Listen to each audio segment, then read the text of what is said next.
Tell me something. Is this satisfying?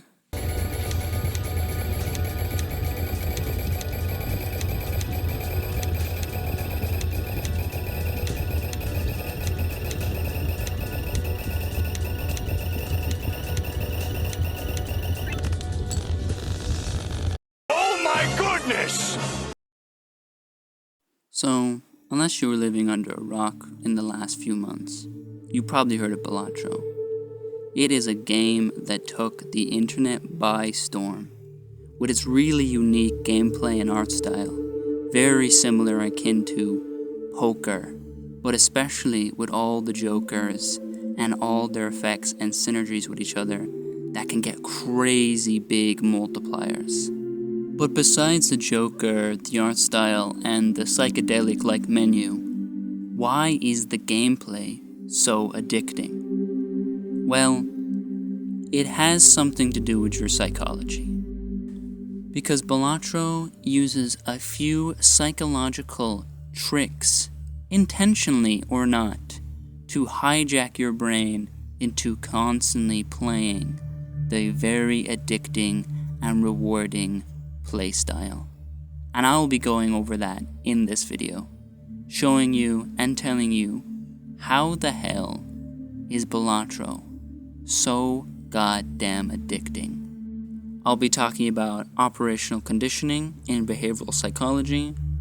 I'll be talking about how different brain reward loops get activated when we see big numbers, and how these reward loops constantly get activated because we can see how big the numbers get. I'll also be talking about loss aversion, and how in the game, because you don't lose that much, it doesn't make you want to quit, but also because you lose just enough, it doesn't make you bored. And finally, I'll just be talking about how it's a great game in the end. But I hope this answers your question of why we like big numbers so much. I hope you enjoy. Finally, I expect you hear this in all YouTube videos nowadays, but if you could like and subscribe, that would be so helpful. It's easy, it's free, and you can do it right now while I'm still talking. I'm waiting. Still waiting. Have you done it? Alright. Thank you so much. I hope you enjoyed the video. Okay. To start this off, we have to go all the way back to the 1940s, to my guy and the father of operational conditioning, B.F. Skinner. Okay, so, bit of quick history lesson. Before operational conditioning, there was classical conditioning, and you probably know this or know of this. So, this guy named Pavlov had a dog, and he realized when he rang a bell and then gave out food to the dog, that the dog would connect the bell to food. So every time he rang the bell, the dog would salivate. Basically, fast forward a couple years, 40, 50 years, Skinner sees that, says, no, not complex enough. And so he comes up with his own conditioning called operant conditioning. Basically, Skinner then invented the Skinner box, which he put pigeons and rats in so he could study and isolate certain stimuli to see what makes them tick. And these behaviors were broken down into two: reinforcements and punishments, and them themselves are broken down into positive and negative reinforcements and punishments. So let me describe these positive and negative reinforcements and punishments. Positive reinforcement. So this is when you do behavior and in response, you get a desired stimuli. For example, if a rat in Skinner's box gets food, when it presses lever, it will press the lever more and more because it wants the food. It is positively reinforced. So you expect negative reinforcement to sort of be the opposite, where you do behavior, and by doing that behavior, you remove a adverse stimuli. So for example, if the rat is getting shocked, and he presses a lever and stops getting shocked, he's going to do that every time he gets shocked again. So positive punishment is sort of different from negative reinforcement and positive reinforcement, as when you do a behavior, it results in a bad or adverse stimuli, which makes it less likely you'll do that behavior again. For example, if the rat presses the same lever or presses another lever and gets shocked, he's gonna stop pressing that lever because who wants to get shocked?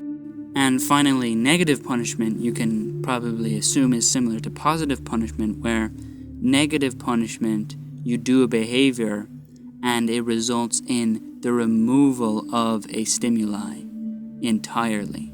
So, for example, if the rat presses the same lever, this rat pressing the same lever again and again, but this time, instead of being given food, he takes away the food every time he presses that lever, he's not going to be pressing that lever no more.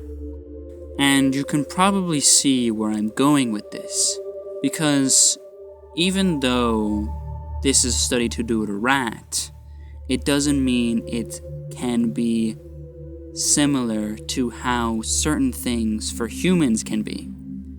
So let's say you swap out Skinner's box with a video game, and you swap out the negative and positive reinforcements and punishments of food and shocks with maybe a high score, maybe losing, maybe having to return to the start of the game, and stuff like that, and you can understand where these positive and negative reinforcements and punishments can make you sort of addicted to this game. So let me explain and clarify things.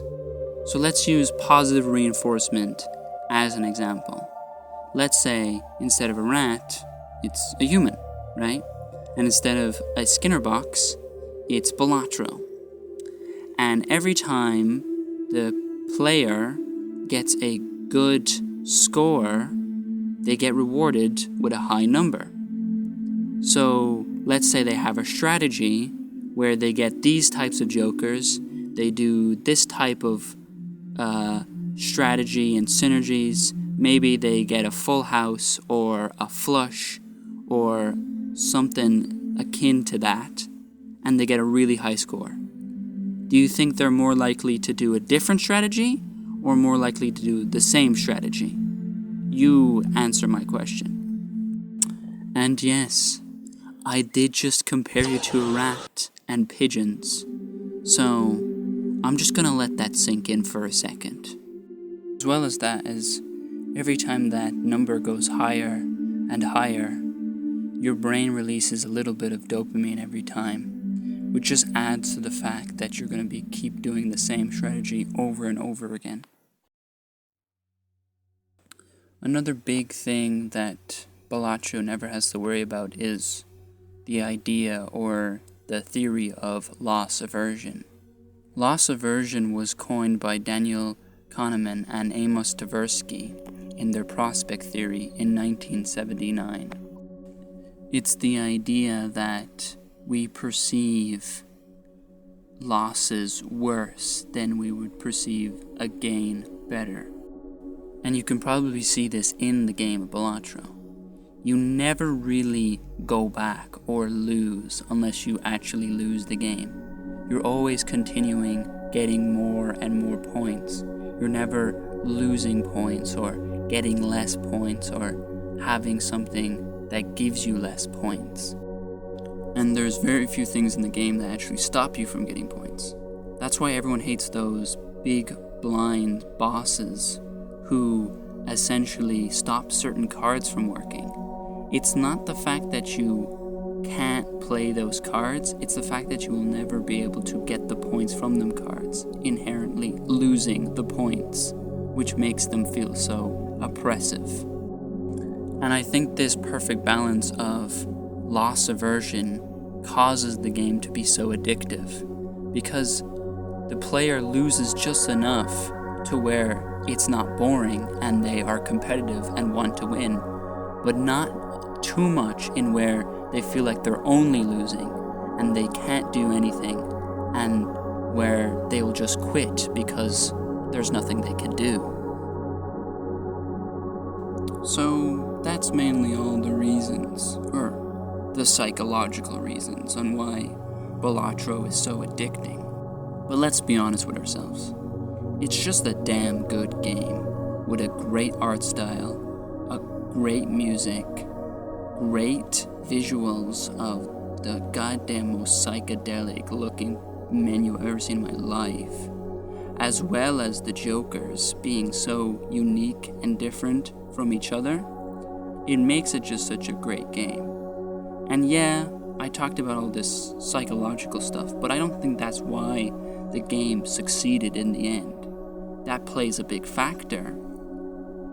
But I think it's everything, from the sound effects when you get a high score, to the visuals that are so interesting, as well as the different designs for every Joker.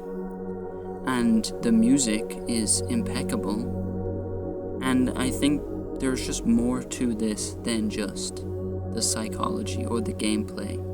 And that's what makes a great game. So, in conclusion, what makes Balatro such a great game? Well, I think it's psychological mechanisms that affect you when you play, such as operant conditioning, and the loss aversion does make the game more fun. I do also think that it's a wonderful game. But I hope after all of this, I answered your question of, why do we like big numbers so much? Thank you very much for watching. I hope you enjoyed your time, and I hope you enjoyed your time so much that you would consider liking and subscribing. But anyway, bye-bye.